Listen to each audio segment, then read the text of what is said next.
Welcome to stone dictation. Dictation 5 second बाद शुरू होगा। Ready start. किसान संगठनों के रवैये को देखते हुए इसके आसार कम ही हैं कि केंद्र सरकार के साथ होने वाली आज की बातचीत किसी नतीजे पर पहुंचेगी और उनका धरना खत्म होगा। फिर भी इसकी उम्मीद की जानी चाहिए कि ऐसा ही हो।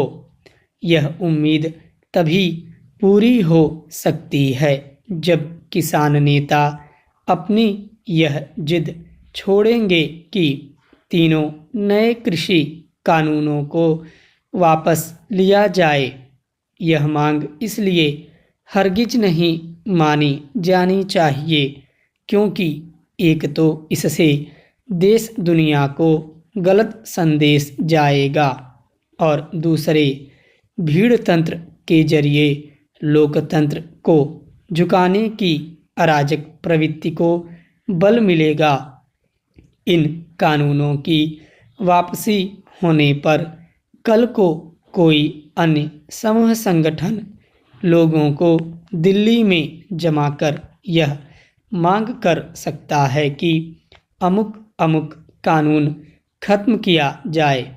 कृषि कानूनों को वापस लेने की मांग इसलिए अनावश्यक जिद के अलावा और कुछ नहीं क्योंकि सरकार उनमें संशोधन के लिए तैयार है। विडंबना यह है कि इसके बावजूद किसान नेता न केवल अड़ियल रवैया अपनाए हुए हैं बल्कि सरकार पर यह तोहमत भी मढ़ रहे हैं कि वह लचीले रुख का परिचय नहीं दे रही है। इतना ही नहीं, वे तरह तरह की धमकियां भी दे रहे। वे कभी सड़कों को जाम करने और कभी 26 जनवरी को दिल्ली में ट्रैक्टर रैली निकालने की धमकी दे रहे हैं। किसान नेता यह तो रेखांकित कर रहे हैं कि धरने पर बैठे किसान दिल्ली की सर्दी में ठिठुर रहे हैं, लेकिन इसकी अनदेखी कर रहे हैं कि उनके कारण राजधानी और आसपास के लोगों को किस तरह परेशानी का सामना करना पड़ रहा है। लोगों को तंग कर अपनी मांग मनवाने की चेष्टा जोर जबरदस्ती के अलावा और कुछ नहीं। यह सही है कि कई विपक्षी दल और खासकर कांग्रेस एवं वामपंथी समूह किसान संगठनों को उकसाने में लगे हुए हैं, लेकिन उनका मकसद किसानों का हित साधना नहीं बल्कि केंद्र सरकार को नीचा दिखाना है। इसकी अनदेखी नहीं की जा सकती कि कुछ समय पहले कांग्रेस, राष्ट्रवादी कांग्रेस पार्टी, आम आदमी पार्टी और यहाँ तक कि कई किसान संगठन वैसे ही कानूनों की वकालत कर रहे थे जैसे मोदी सरकार ने बनाए हैं। इससे भी महत्वपूर्ण यह है कि नए कृषि कानून अनाज बिक्री की पुरानी व्यवस्था खत्म नहीं करते बल्कि वे किसानों को एक नया विकल्प उपलब्ध कराते हैं। इसी तरह वे अनुबंध खेती का भी विकल्प दे रहे हैं। यदि किसी को अनाज बिक्री की नई व्यवस्था और अनुबंध खेती रास नहीं आती तो वह उसे न अपनाने के लिए स्वतंत्र है।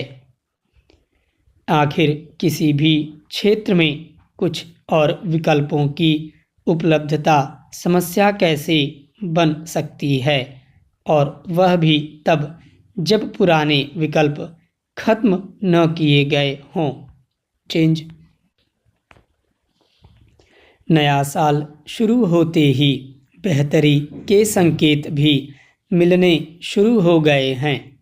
सबसे बड़ी राहत की बात है कि जिस कोरोना की वजह से लगभग पिछला पूरा साल भय, आशंका और अनिश्चितता के धुंधले के में लिपटा गुजरा, उसका टीका अब लगाए जाने की प्रक्रिया में है। देश के 116 जिलों के 259 टीका केंद्रों पर शनिवार को इसका पूर्वाभ्यास भी किया गया। कैसे और कहां-कहां टीकाकरण पहले किया जाएगा, इसकी रूपरेखा केंद्रीय स्वास्थ्य मंत्रालय ने तैयार कर ली है। इसमें एक और राहत की बात यह है कि प्राथमिक चरण में स्वास्थ्य कर्मियों और अगली धार पर काम करने वाले 3 करोड़ कर्मियों को मुफ्त टीका लगाया जाएगा। प्राथमिकता सूची में बचे 27 करोड़ लोगों को भी जुलाई तक मुफ्त टीका लगा दिया जाएगा। इससे उत्साहित दिल्ली सरकार ने भी घोषणा कर दी है कि दिल्ली के सभी नागरिकों को मुफ्त टीका लगाया जाएगा। हालांकि दूसरे देशों की तुलना में भारत में कोरोना से मरने वालों की संख्या काफ़ी कम दर्ज हुई है, पर इस विषाणु का प्रकोप पूरी तरह खत्म नहीं हुआ है। अब भी रोज करीब 20,000 लोग संक्रमित पाए जाते हैं। ऐसे में टीकाकरण शुरू होने से बहुत जल्दी इसके चक्र को तोड़ने में मदद मिलेगी। बिहार विधानसभा चुनाव के दौरान जब प्रधानमंत्री ने घोषणा की थी कि बिहार के सभी लोगों को मुफ्त कोरोना के टीके लगाए जाएंगे, तब उनकी यह कहकर आलोचना की गई थी कि देश के बाकी लोगों को इसका लाभ क्यों नहीं मिलना चाहिए।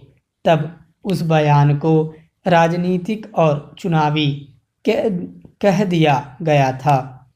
फिर स्वास्थ्य मंत्री ने कहा था कि पूरे देश को मुफ्त टीका उपलब्ध कराया जाएगा। सरकार ने अपने उस वादे को निभाया है।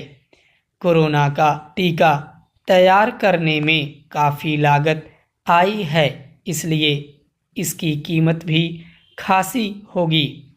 जिन देशों में कोरोना के टीके तैयार किए गए हैं, वहां उन्हें लगवाना खासा खर्चीला काम माना जा रहा है।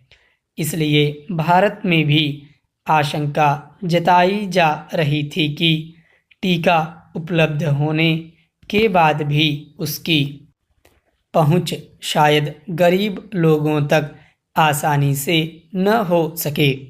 जब तक इसका टीका सभी तक उपलब्ध न हो जाए, तब तक कोरोना संक्रमण रोकने को लेकर निश्चिंत नहीं हुआ जा सकता। अब वह चिंता दूर हो गई है। इतनी विशाल आबादी वाले देश में सभी नागरिकों का टीकाकरण सरकार का अब तक का शायद सबसे बड़ा अभियान होगा। भारत में तैयार टीके की खासियत यह है कि उसे ब्रिटेन आदि देशों में तैयार टीकों की तरह बहुत कम तापमान में सुरक्षित रखने की ज़रूरत नहीं है। उसे घर के सामान्य रेफ्रिजरेटर में रखा जा सकता है। इसलिए जो सबसे बड़ी चुनौती मानी जा रही थी कि तापमान नियंत्रित करने के लिए संसाधन जुटाना आसान नहीं होगा, वह भी अब कोई मुश्किल काम नहीं रह गया है। दूर दराज के गांवों, पहाड़ी क्षेत्रों, अपेक्षाकृत गर्म इलाकों तक भी इसे आसानी से पहुंचाया जा सकता है। फिर मुफ्त उपलब्ध होने से लोग इसे लगवाने के लिए भी स्वतः आगे आएंगे। विशाल आबादी में सभी तक पहुंच सुनिश्चित कराना एक चुनौतीपूर्ण काम जरूर है, मगर सरकार ने इसकी बहुत व्यावहारिक रूपरेखा तैयार कर ली है, सो इसे कठिन नहीं माना जा सकता। हर बच्चे तक पूरे देश में एक साथ पोलियो की खुराक पहुंचाने का अभियान सरकार कई साल तक चला चुकी है। उसके अनुभव निस्संदेह इसमें काम आएंगे। स्टॉप।